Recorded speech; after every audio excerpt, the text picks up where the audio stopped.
Yep, that's a new background for the channel, alright. I'll talk about it more at the end of the video in the usual spot. And I've actually also got an important announcement to make regarding the fact submissions form there too, so be sure to stick around. Now on to the video. So this is something I've gotten asked many times over the years, and this is also something I've been wondering about a lot myself.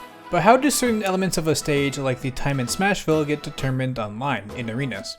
So I gathered my patrons, namely Burbo and Sylvi on 700, and we tested various things. So I made an arena and got things set up. First up is Smashville in its time. At the time of testing it was about 3 or 4 PM for me, meaning Smashville had a daytime appearance. Now my buddy Burbo here is 6 hours ahead of me, meaning for him it would be about 10 PM.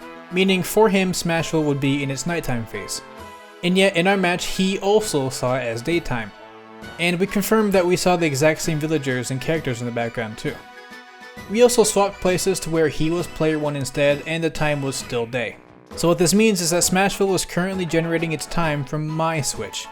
But then when we swapped arena owners to where Burbo made the arena, when we played it was now nighttime, and the clock in the background shows about 6 hours ahead of my own time, meaning now Smashville is going off of Burbo's switch. Also, we kinda forgot to test town and city as well, but I think it's safe to assume that the same applies to that too. Then we tested to see what happened if the arena owner wasn't present in the match at all, and the time was still configured to their switch, so yeah. Next up, we wanted to see what happens with Tomodachi Life, specifically in regards to the Miis that appear on the stage. And what happened was that we had the same room positions and both of our Miis were doing the same type of animation, but the Miis themselves were different. You can see the photo comparisons here that Burbo took. But this tells us that the specific Miis used were determined client-side. And just out of curiosity, we also tested to see if when you played as a Mii, if that Mii would be removed from the background. And no, we see here that my Sans Mii is still in the background as normal. Also, I have like only 4 Miis, so the rest of them were just completely random from who knows where. The thing is, they aren't the default guest Miis that appear in your list when creating Miis. They're just sorta their own thing. And then we wanted to check what happens when everyone uses the same character as the same alt. And as we already knew, the other character gets a darker shade on their model. The thing is though, this is also client-side. That being, every character that isn't you becomes darker. So Burbo here would be seeing me as the darker one. We managed to get one extra person in here to test, that being Sylvi on 700, because we expected the shade to change again for the third player. But when we hopped into the match, they were the same color.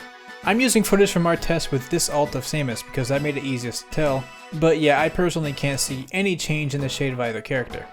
I thought that the characters got lighter or darker the more you added to them with this type of thing, but I guess not. And we couldn't really get a 4th player present, but I doubt it changed too much. We also tested, and yes, even if you all go Pokemon Trainer and use different Pokemon, the shades of the opponents still change. But it's good to note that the Pokemon Trainer themselves will not get darker, as you can see in the background. And then we goofed around a little bit. That's actually why I have like Smash footage as a background for this video instead of like Tier 2. But here's the summary. Smashville's time is determined by the console time of the arena owner. Tomodachi Life's RNG factors will be identical, but the specific Mii appearances are client-side. And the shade of characters when you use the same alt is also client-side, only affecting opponents. So that's all fun. And speaking of game-changing stuff, XBO20XX gives me a fact regarding the voice clip section when the game's set to Japanese.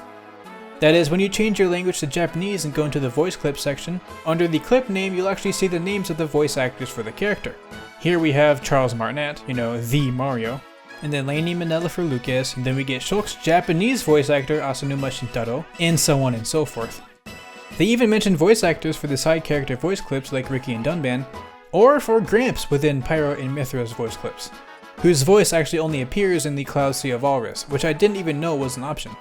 Even for all of the Pokemon and Assist Trophy lines, another thing that I didn't even know were in here. Also, I didn't even know that Xander Mova's voice acted Crazy Hand. I'm pretty sure I knew that he voice acted Master Hand, so this does make full sense. But you know, see, this is the type of thing that crediting voice actors is really nice for, right? But then you go back to the English version of the game, and there's nothing. For every character, there's 0 voice actor credit given. And I tried this with all 11 languages that the game offers, and only Japanese gives credit. I have no idea if this is due to some sort of Japanese law or whatever, but given this kind of information is just nice in general, you know? So yeah, I mean, if you want to know the voice actor names of these characters, you're gonna have to change your language to Japanese. Though even then, like for Shulk, the character's voice actor is going to change, so we can't actually see Shulk's English voice actor, so there's that. Still, speaking of the voice clip section, shh gives me a fact regarding the presence or lack thereof of many voice clips. That is, apparently a lot of voice clips that actually appear in this game just straight up don't appear in the voice clip section. See, normally Jigglypuff's up special sounds something like this. But if we go into her voice clip section and play voice 11, we hear only the first part, and then the following clip is a star KO sound. And none of the rest of the voice clips feature the rest of Jigglypuff's tune. And this definitely isn't exclusive to Jigglypuff, as all three of the voice lines in Zero Suit Samus's taunts You're mine. Try me. Is that all?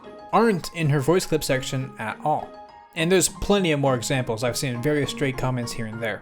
I really don't know why there's such an inconsistency regarding this section of the game in its development, but that's there. So if you're ever looking for something but can't quite find it, that's why. Next up, DanishToast gives me a fact regarding the American and European versions of the game and some of the tips. That is, if you go into the tips, for the vast majority of the characters, you'll start out with a tip regarding the character's origins, which includes their release date, or rather the year they debuted. The thing is though, if your console is on the European servers, the tip will actually change to then describe the release date in Europe, rather than North America, and therefore for any other major regions. And the exact wording used in the tips aren't consistent, like for North America's Dark Samus tip, the words North America are omitted, but in the European version it still says Europe. But in general, the tip is locally tailored, which makes perfect sense in retrospect, but it's still pretty neat to point that out. And DanishToast ended up gathering all of the inconsistencies into this post, so you can read that if you like. Speaking of regional differences though, Jedhead gives me a fact regarding Banjo and Kazooie's render on the character selection screen. And I'm just going to expedite the process here and say that this isn't anything to do with Banjo and Kazooie specifically. But actually, in the character selection screen, if a character's name is too big and thus takes up 2 lines like in Game & Watch, the character gets zoomed out a little bit to have their face or whatever appear better. We can see this with Dark Samus here going from English to French. Their name now becomes bigger and they get zoomed out. And then with Duck Hunt going from French to Italian, they also get zoomed out, and so on and so forth. I've got screenshots for the roster of every single language. I do have my cursor over Banjo and Kazooie, but it doesn't get in the way too much. And I'll just upload these onto Imgur and put it in the description if you're curious. Alright, that's it for regional stuff. Oh, okay, here's a really good one. Moraptor98 gives me a little fact regarding Donkey Kong's model.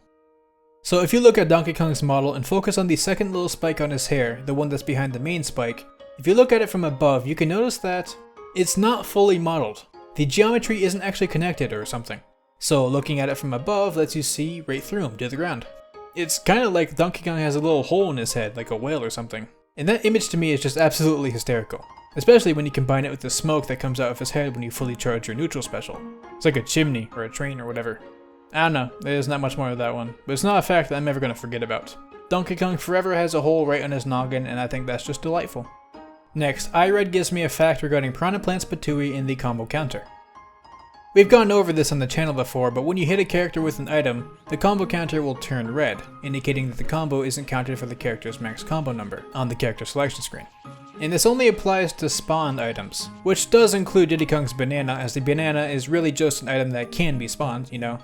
But this doesn't apply to normal projectiles like Diddy's Peanuts, K. Rool's Crown, or Patooey. Well, normally, that is. For whatever reason, if you run up to a character and use Patooey and let it fall back into Piranha Plant's mouth, if it hits the opponent at about the same time it goes into his mouth, the combo counter turns red, despite the fact that usually Patooey is not considered an item. And any attacks done after this are also kept red. So this here combo would not count towards your combo total. Not that I can tell, because you know. This only really happens with certain characters.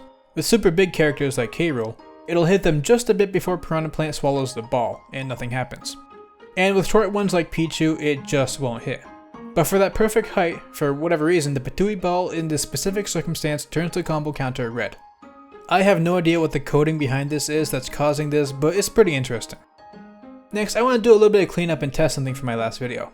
In that video I did a whole research session on a lot of weight related things, but for this video just know that the character's weight affects how fast they throw an item, and how fast an item goes when thrown sometimes affects its damage. What I neglected to test in that video though was how changes in weight affect that. So the things I decided to test that do indeed change a character's weight are size changing items like the super and poison mushrooms, the metal box, and spirits that increase and decrease weight. And it's worth noting that Shulk's Monado arts do not change weight. So the standard damage dealt by Mr. Saturn as Shulk is 8.6%. When he gets bigger with the Super Mushroom, that percent goes up to 10.2%. And when he shrinks with the Poison Mushroom, that percent goes down to 7.5%. So far so good. However, even though the metal box drastically increases his weight, the percent of Mr. Saturn is identical to before. So already it's looking like outside changes to weight don't really change much.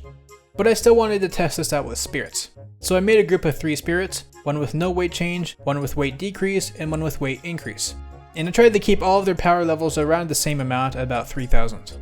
The control spirit here did 11.4%, but so did the weight up spirit, and the weight down spirit. So once again, it doesn't seem like changing a character's weight ends up affecting how much damage their item throws do. It's likely that the size changing items are an exception because said exception was specifically programmed into them, so there's that much. And lastly for today's video, Examinee623 gives me a fact regarding Link's Final Smash with the Pitfall item. Now I probably don't have to show you this, but when you use Link's Final Smash, the result usually looks something like this. However, if the opponent is buried by the Pitfall before they get hit, the result is now. They get spiked into the ground and thus get KO'd at even 0%, which is way earlier than normal. The specific effect of being spiked into the ground sort of resembles the Pitfall's effect when it hits an airborne opponent, so we should keep this in mind.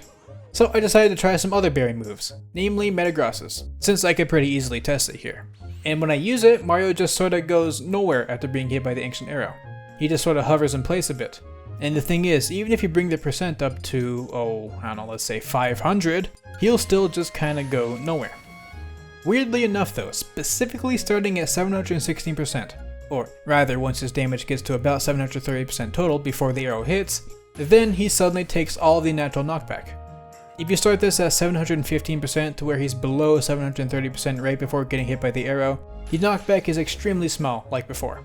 I have no idea what it is about the specific percent that causes the move to just sort of finally be normal, but it made me think, what if I did this with the Pitfall too? When I initiated the Final Smash on Mario after he's been buried by the Pitfall at 729%, he still goes up in the exact way as before.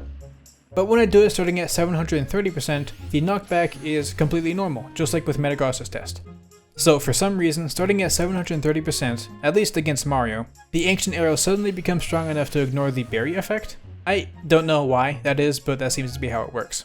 And just cause I can, I tested this with Waluigi, and it seems the knockback isn't actually static, but it is definitely different from normal, only sending you a little bit horizontally, to where even at high percents, your Ancient Arrow will launch the opponent about as much as your normal arrow. And then I tested Donkey Kong's side special berry, and it had an effect similar to Metagross.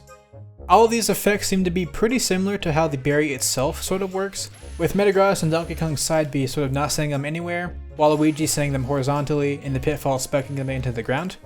But there's a lot of burying moves in this game, so I'll just leave it there. If you want to test out more, feel free to do that yourself and tell me in the comments. And I think that's about it for today's video.